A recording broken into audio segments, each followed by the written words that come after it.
بسم الله الرحمن الرحیم. در پایان نشست سه‌جانبه جمهوری اسلامی ایران، جمهوری اسلامی افغانستان و جمهوری هند با کسب اجازه از مقامات عالی‌رتبه این سه کشور یک سند سه‌جانبه همکاری امضا می‌شود. Ladies and gentlemen, by the permission of the honorable high-ranking authorities of the Islamic Republic of Iran, the Islamic Republic of Afghanistan, and the Republic of India, we are going to start the signing ceremony of the transnational agreements. عنوان این سند هست موافقتنامه تأسیس دالان حمل و نقل و گذر بین المللی بین دولت‌های جمهوری اسلامی ایران، جمهوری اسلامی افغانستان و جمهوری هند موسوم به موافقتنامه چابهار. This is the agreement on the establishment of an international transport and transit corridor among the governments of the Islamic Republic of Iran, the Islamic Republic of Afghanistan, and the Republic of India, called so-called Chabahar Agreement. از طرف جمهوری اسلامی ایران جناب آقای عباس آخوندی وزیر راه و شهرسازی، از طرف جمهوری اسلامی افغانستان جناب آقای محمد الله بطاش وزیر حمل و نقل و از طرف جمهوری هند جناب آقای نیتین گادکاری وزیر حمل و نقل جاده‌ای و بزرگراهی این سند رو امضا می‌کنند. On the side of the Islamic Republic of Iran, His Excellency Mr. Abbas Ahmadi, the Honorable Minister of Road and Rail Development.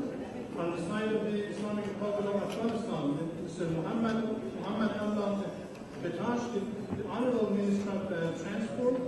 And on the side of the Republic of India, Mr. Nitin Gadkar, the Honorable Minister of Shipping, are going to sign this agreement.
پس از امضای این سند از رؤسای محترم جمهوری اسلامی ایران و جمهوری اسلامی افغانستان و همچنین نخست وزیر محترم هند تقاضا می‌کنم برای ایراد نطق رسانه‌ای در جایگاه مخصوص قرار بگیرند. At this part, I'd like to invite the Honorable President of the Islamic Republic of Iran, the Honorable President of the Islamic Republic of Afghanistan, and the Honorable Prime Minister of the Republic of India to deliver their press address.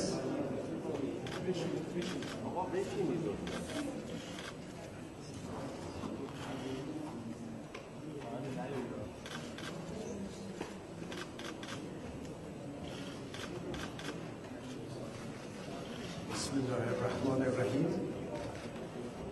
با عرض خیر مقدم و خوش آمد به نخست وزیر محترم کشور هندوستان جناب آقای مودی و همچنین به رئیس جمهور محترم کشور افغانستان جناب آقای اشرف غنی.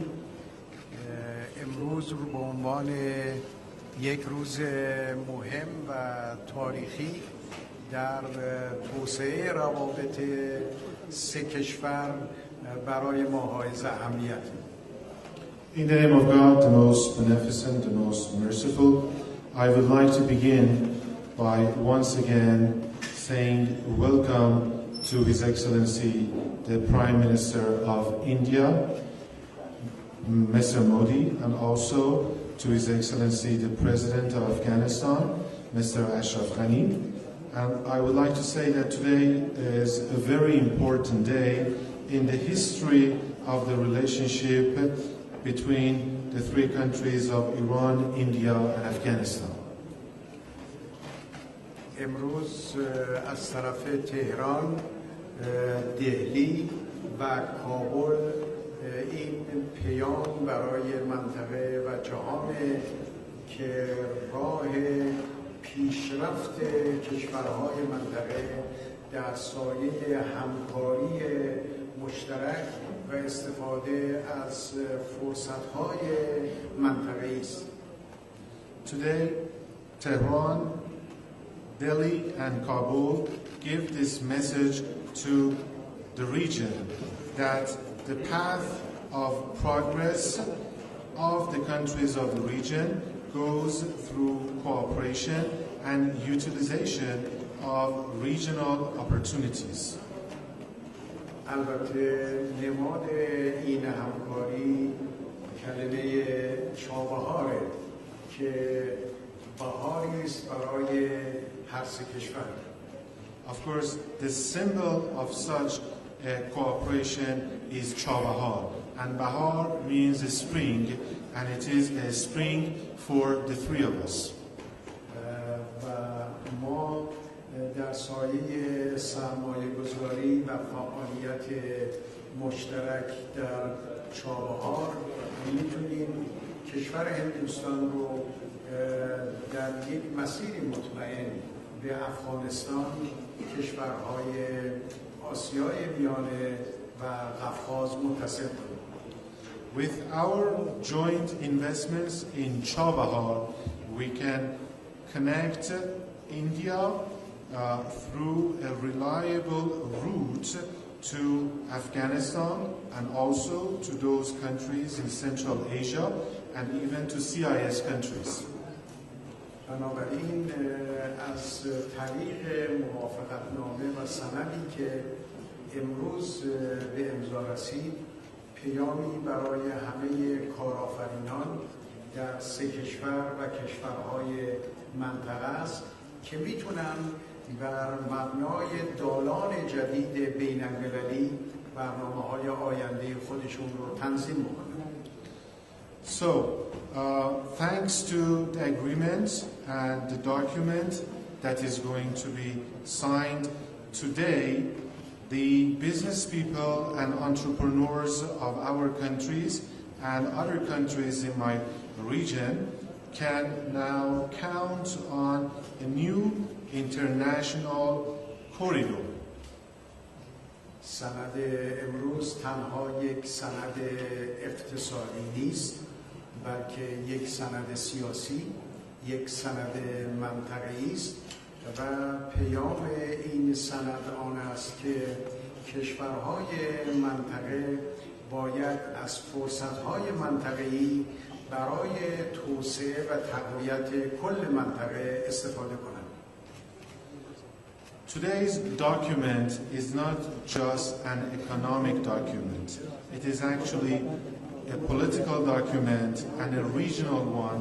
And the message of this document is that the countries of this region need to utilize the opportunities provided by the region in order to develop and also expand upon the regional cooperation.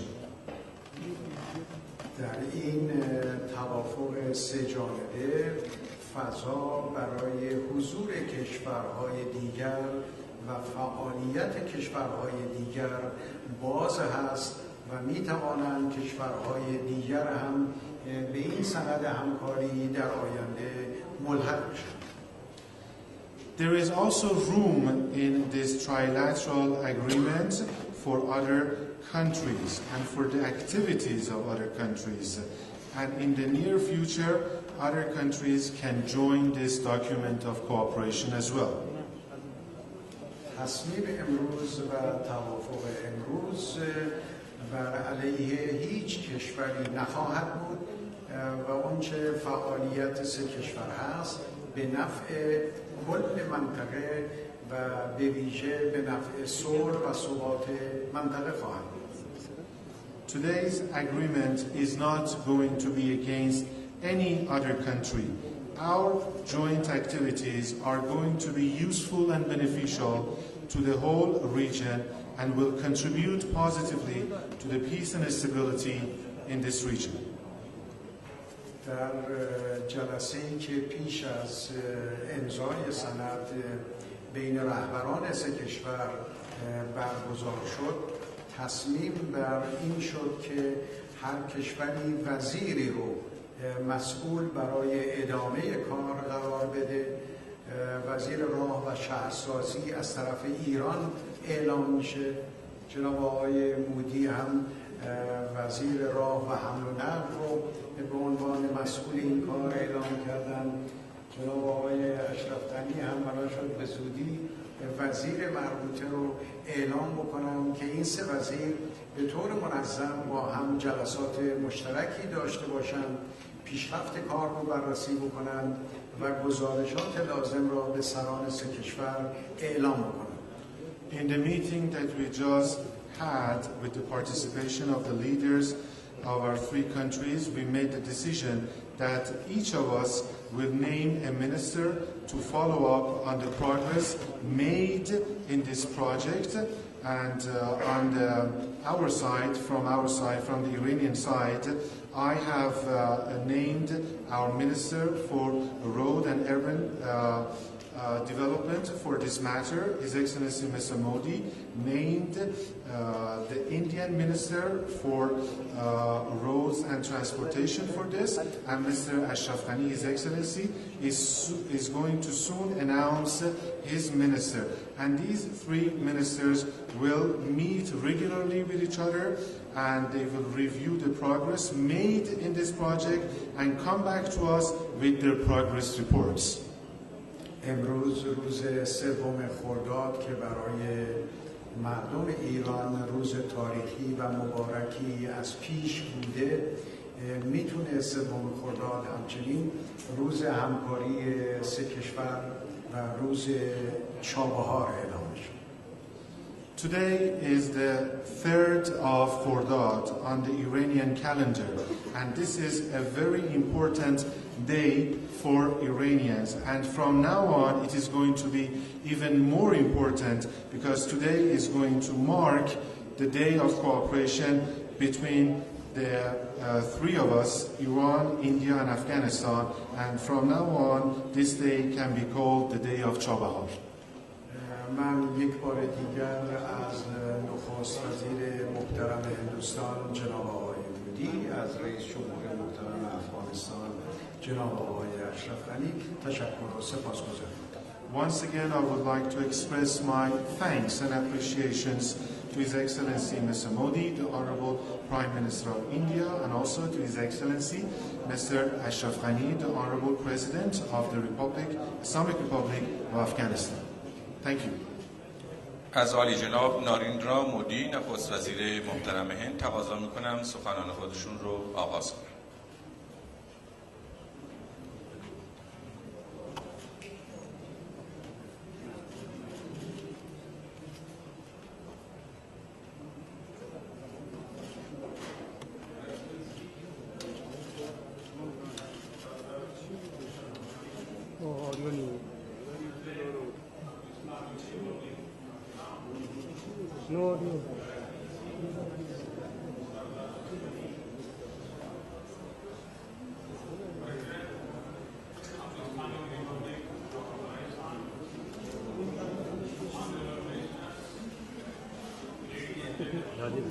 عالی جناب دکتر حسن روحانی رئیس جمهور جمهوری اسلامی ایران، عالی جناب دکتر اشرف غنی رئیس جمهور جمهوری اسلامی افغانستان، وزیران محترم، خانم‌ها و آقایان،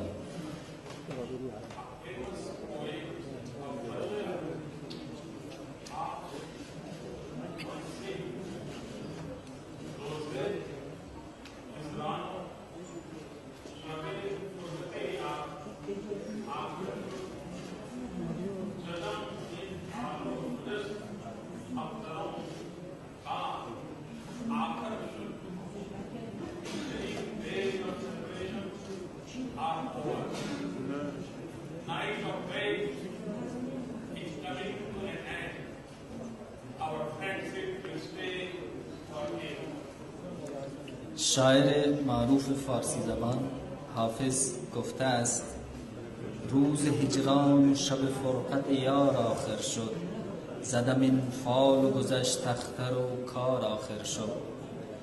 یعنی روزهای جدایی به پایان رسیده است و شبهای انتظار هم همینطور و دوستی ما برای همیشه ادامه پیدا خواهد کرد.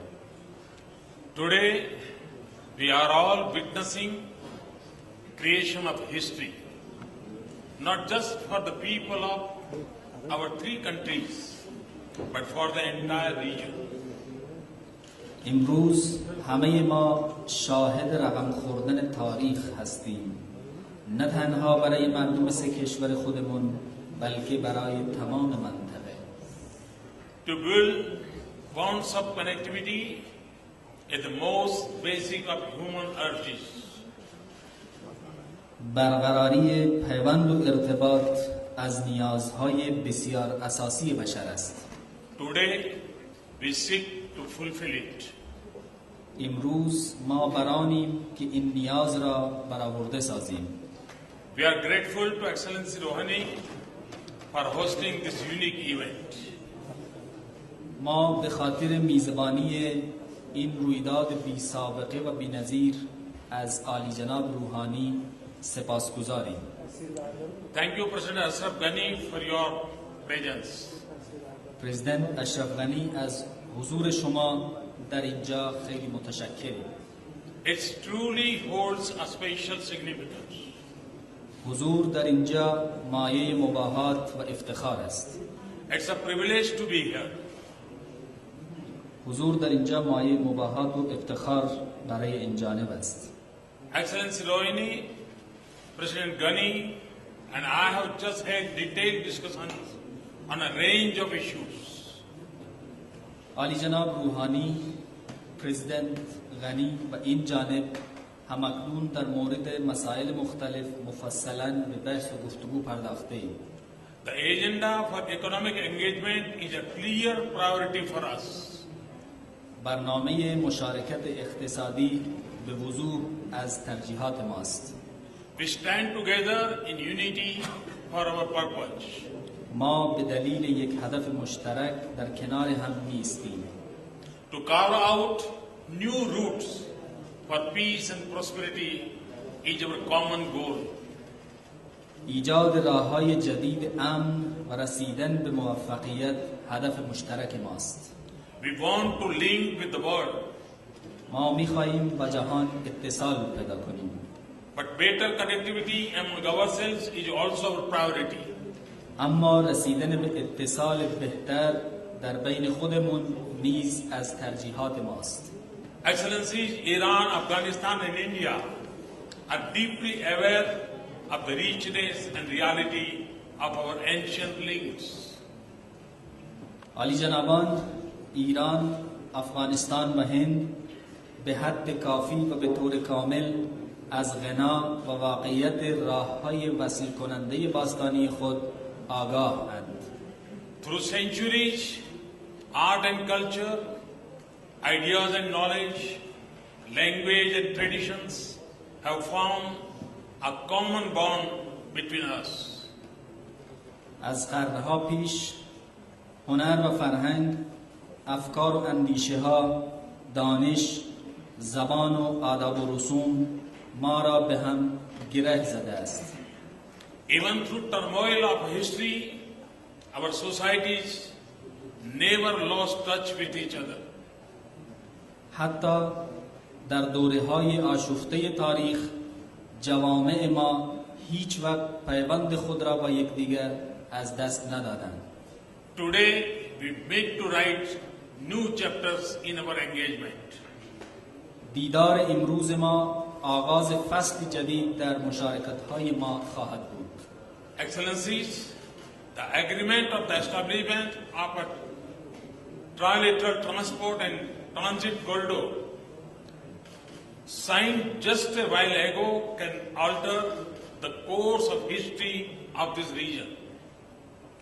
عالی جنابان، قرارداد راه اندازی یک کریدور سه جانبه حمل و نقل و ترانزیت کالا که تازه به امضا رسیده میتواند مسیر تاریخ این منطقه را تغییر دهد. It is a new foundation of convergence between our three nations.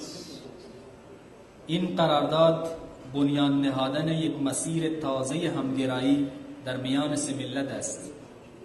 The corridor would spur unhindered flow of commerce through the region. راه اندازی این کریدور موانع جریان اقتصادی در سراسر منطقه را از میان خواهد برد. Inflow of capital and technology could lead to new industrial infrastructure in Chabahar. ورود سرمایه و فناوری در چابهار باعث ایجاد زیرساخت‌های جدید صنعتی در منطقه خواهد بود. This would include gas-based fertilizer plants, petrochemicals, pharmaceuticals, and information technology. این صنایع تجهیزات تولید انواع کود مبتنی بر گاز، پتروشیمی، داروسازی و فناوری اطلاعات را در بر می‌گیرد. The key arteries of the corridor would pass through the Chabahar port of Iran. شالوده اصلی این کریدور از مسیر بندر چابهار در ایران خواهد گذشت. It is very location on the mouth of Gulf of Oman is of a great strategic significance. همین نقطه بر دهانه دریای عمان از اهمیت بالای استراتژیکی برخوردار است. Afghanistan will get an assured, effective and a more friendly route to trade with the rest of the world. با آغاز عملیات اجرایی این کریدور افغانستان به یک راه مطمئن، مؤثر و دوستانه برای تجارت با نقاط دیگر جهان دست خواهد یافت. The arc of economic benefit from this agreement would extend beyond our three nations. هلال منفعت‌های اقتصادی این قرارداد فراتر از سرزمین‌های سه کشور خواهد درخشید. Its reach could extend to the debates of the Central Asian countries. حدود این می‌تواند تا عمق کشورهای آسیای مرکزی گسترش پیدا کند. When linked with the international north-south transport corridor, it would touch South Asia at one end and the Europe at another. پس از اتصال این کریدور با کریدور بین المللی شمال جنوب برای حمل و نقل، یک سر آن به آسیای جنوبی و سر دومش با اروپا وصل خواهد شد. And studies show that as compared to the traditional sea routes, it could bring down the cost of time of the cargo trade to Europe by about 50%. Over time, we could even look to connect it with the strong sea and land-based routes that India had developed with the Indian Ocean region and Southeast Asia. بر اساس مطالعات انجام گرفته، راه اندازی این کریدور هزینه و زمان تجارت دریایی با اروپا را نسبت به راه‌های سنتی دریایی حدوداً 50% کاهش خواهد داد.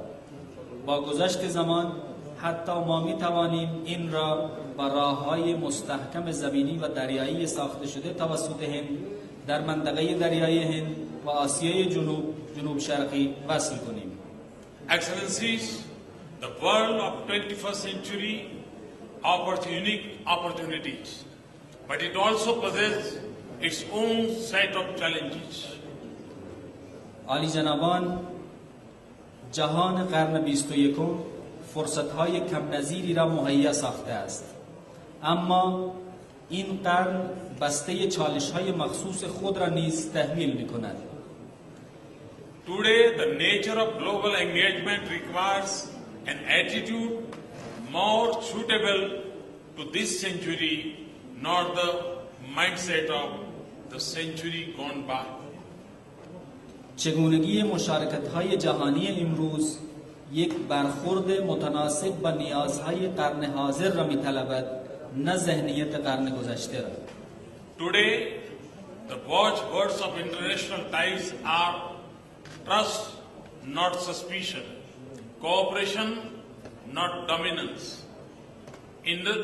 inclusivity, not exclusion. در عصر حاضر واژه‌های الگوی مناسبات دو جانبه اعتماد و همکاری و شمولیت هستند، نه سوءظن، غلبه و تسلط و انزوا.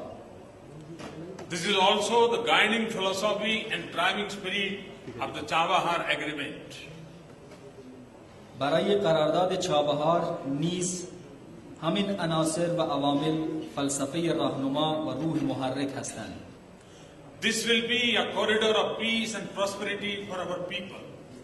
این برای مردم ما یک کریدور امن و موفقیت خواهد بود.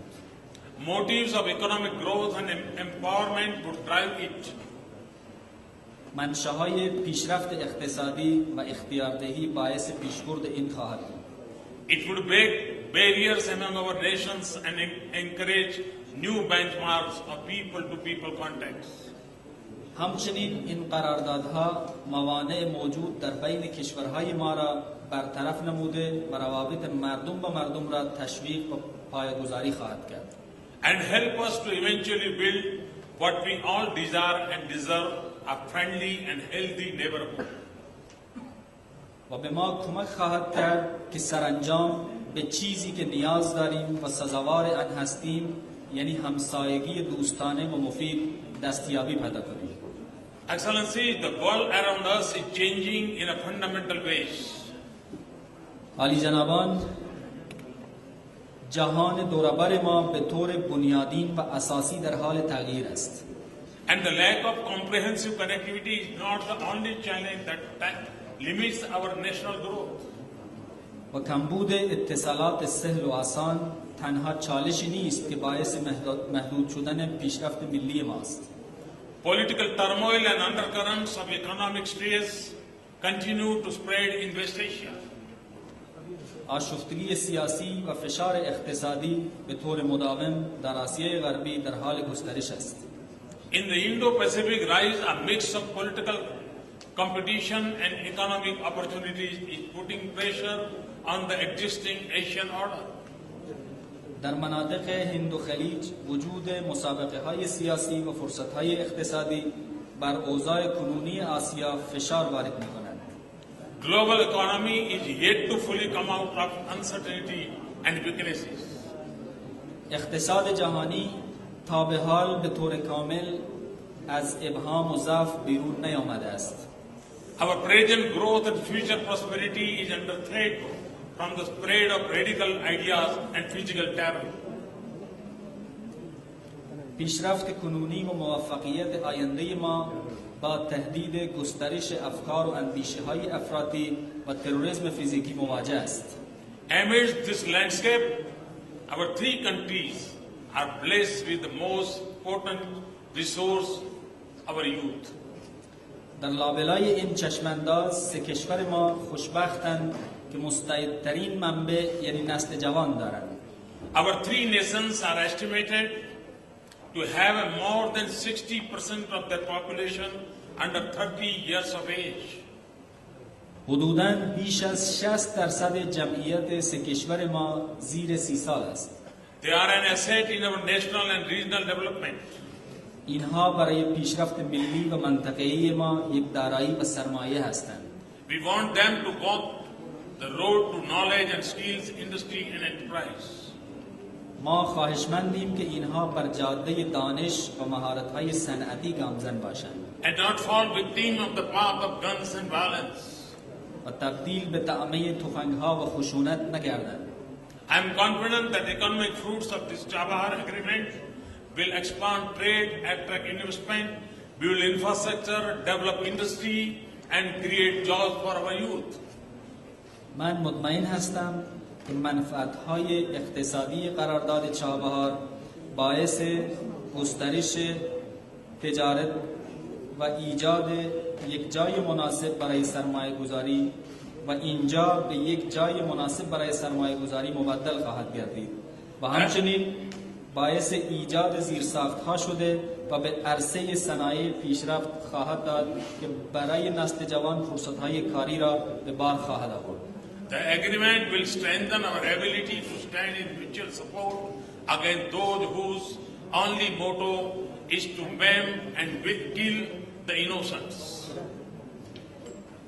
این قرارداد بر استعداد همکاری با همدیگر ما خواهد افزود تا با نیروهایی که هدفشان تنها صدمه زدن و کشتن بیگناهان است مقابله کنیم.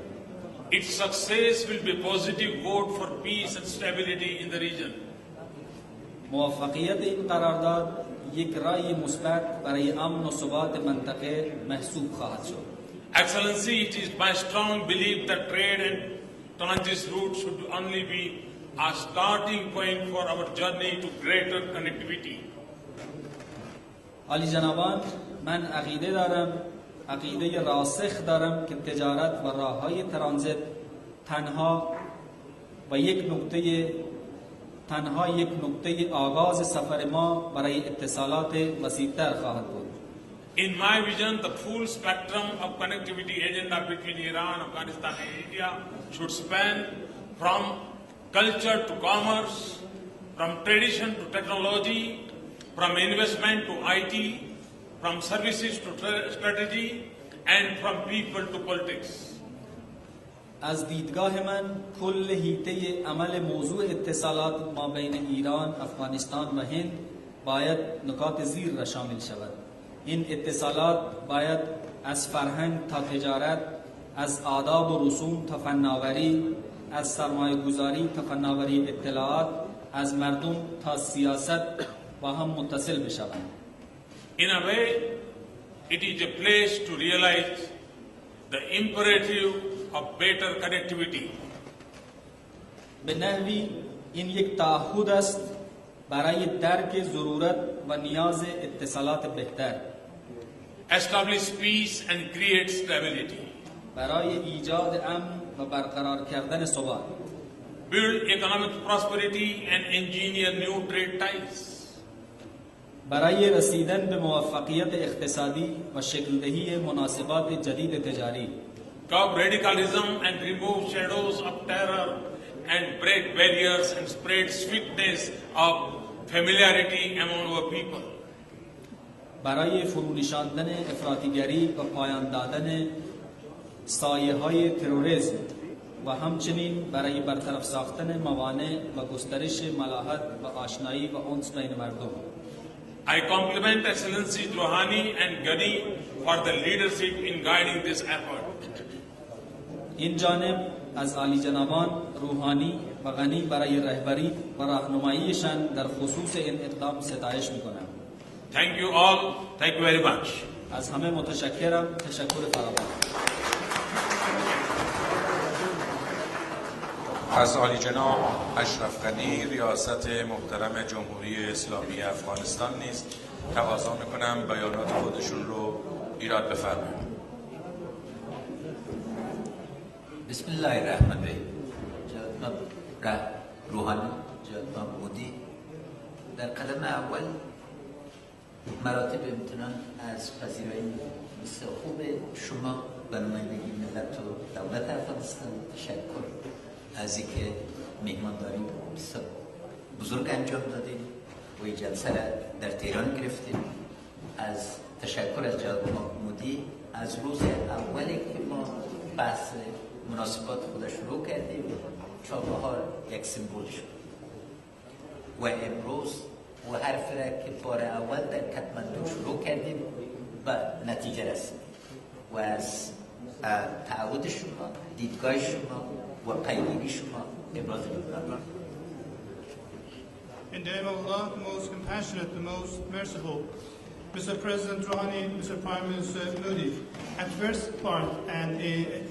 first I would like to appreciate the government of the Islamic Republic of Iran on behalf of the nation and government of the Islamic Republic of Afghanistan for its hospitality, warm hospitality, and of course for holding this meeting and event in Tehran. And of course I would like to tell you, Mr. Prime Minister Modi, that I remember the first day that we started these discussions and negotiations, and I would never forget your commitments and your viewpoints toward this cooperation. And today we are witnessing the success of these negotiations. گذشته ما گذشته ارتباط است. هر شهر افغانستان یک چارسو داشت و 4 دروازه و نامهای این دروازه های بود که شهرهای ایران و شهرهای هندوستان سمبل از اون. Of course, I'd like to tell you that in the past we have always had connections and relations with each other. In the past, the Afghan cities, all of them had 4 gates, and of course, these gates were called after the Iranian or Indian cities. امروز من میخوام سر چند نکته تاکید کنم. دیدگاه، اراده و پیام. Today, I'd like to touch upon and stress upon some important issues: viewpoint, resolution, and message. دیدگاه ما است که آسیا در حال تغییر به یک بررزم اقتصادی است و تحرک بزرگی که در آسیا امروز وجود دارد موجب ثبات و رفاه بین المللی خود شد. Of course, today we believe that Asia is changing and it is moving towards an economic continent, and of course some stability and welfare will be created for its people. آسیا هنوز خانه فقیرترین مردم دنیاست و ما به حیث رهبرای منتخب از این مردم مجبور و مکلف هستیم که زندگی اکثریت کسایی را که در فقر یا محرومیت زندگی میکنن به صورت اساسی تغییر بدیم. Of course, today Asia is housing and is settling some very poor people in the world, and we, as the elected leaders in this continent, are committed to improve the lifestyles of these deprived or poor people. به صورت امروز تصمیم ما است که جغرافیا سرنوشت نیست، جغرافیا قابل تغییر است، اراده جغرافیا را تغییر میده. And of course, today in our decision, we wanted to prove that geography is not our destiny, and we are not restricted by geography, but by our resolution and by our will, we can change this geography. اراده ما امروز شروع از چابهار است، اما ختمش یک توسعه سرتاسری و همه‌جانبه همکاری اقتصادی و فرهنگی خواهد باشد. Of course, today our will and resolution started from Chabahar port, but it will be expanded and increased to an inclusive development, and of course it will lead to economic as well as cultural cooperation.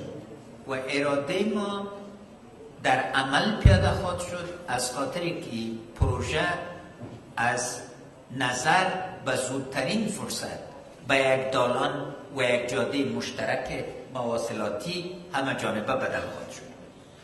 Of course, we will try to translate our will and resolution into practice, and of course in the near future we will try to change this project into some transit routes.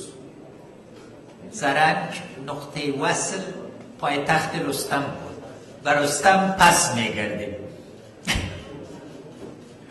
Of course, Zaranj city was the capital of Rustam. و امروز زرنج باز یک نقطه اطلاع خود باشه، نه یک جای عقب مانده که قرنهای قبلی او را به او بدل کرده بود.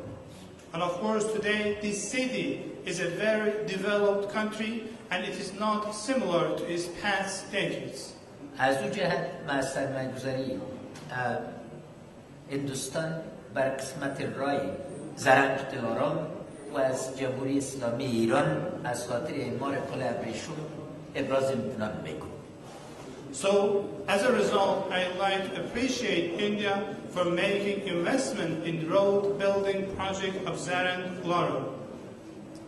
در سالهای آینده در حدود 60 تریلیون دلار به صورت بین‌المللی در زیر بنا سرمایه‌گذاری خواهد شد و یک قسمت اعظم از این در آسیا خواهد بود.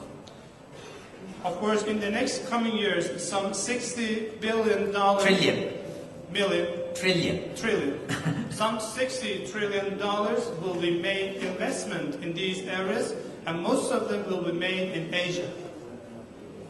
زیربنا مدیریت میخواهد و اراده ما است که زیربنا به شکل اساسی و همه جانبه مدیریت شد. Of course, infrastructures need and are in need of management, and of course, our resolution is to manage these infrastructures very well. در قدم آخر پیام امروز و پیام چابهار چیست؟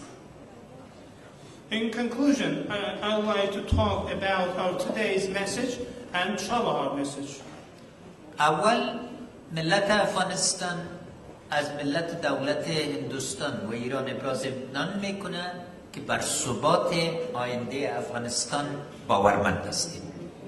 Of course, first of all, I would like to express the assurances of the Afghan nation and government to the nations and governments of the Islamic Republic of Iran and the Republic of India that there will be security and stability in this country.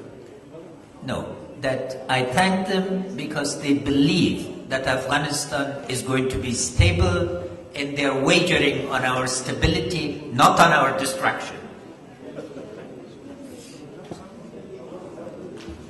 بعضی مردم در منطقه صادراتشان تروریسم است، صادرات ما سه مملکت امید، باورمندی و همکاری است. Of course, there are some nations in this region who are exporting terrorism, but at the current time we are exporting hope, we are exporting wisdom, and we are exporting cooperation and collaboration. در عین حال پیام ما است که تمام منطقه در این همکاری مشترک و در وصل بودن سهیم بوده میتونه. And of course today our message is that all the region will be a part and will be engaged in this kind of cooperation. آسیای مرکزی، اروپا، چین همه شامل این دیدگاه و اراده مشترک بوده میتونه. Of course, the Central Asian countries, European countries, as well as China, are engaged and will be engaged in this kind of cooperation. و همچنین روسیه نقطه دیگه است که جزء از این دیدگاه و یک همکار خوب اقتصادی با ما بوده میتونه. And of course, Russia, within this kind of perspective and viewpoint, it would be another partner and engagement to this kind of cooperation. And of course, Russia is one of our best economic partners. پیام ما به جوانای ما است که آینده ما آینده همکاری اقتصادی، آینده درک مشترک و آینده مدیریت فنی و تکنیکی است. Of course, our message to our young generation is that our future is the future of economic cooperation, common and joint and mutual understanding, as well as technical management. باز هم جناب روحانی، جناب مودی از دیدگاه مشترک، اراده مشترک و پیام مشترک ما ابراز امتنان میکنم. Once again, President Rouhani, Prime Minister Modi, I would like to appreciate you for our mutual and joint viewpoints, our joint resolution and will, and our mutual message. 100 سال بعد از امروز امید است که مورخین از این بحث یک نقطه عطف استقبال کنند و این روز شروع همکاری منطقه‌ای و اقدامات مشترک برای صلح، ثبات و رفاه همه جانبه تلقی کنند. تشکر. I hope that in the next coming 100 years, after 100 years, the historians will remember this day as a turning point in the history, and of course, they will consider it as the beginning of regional cooperation in order to bring peace, stability, and welfare to this region. Thank you very much.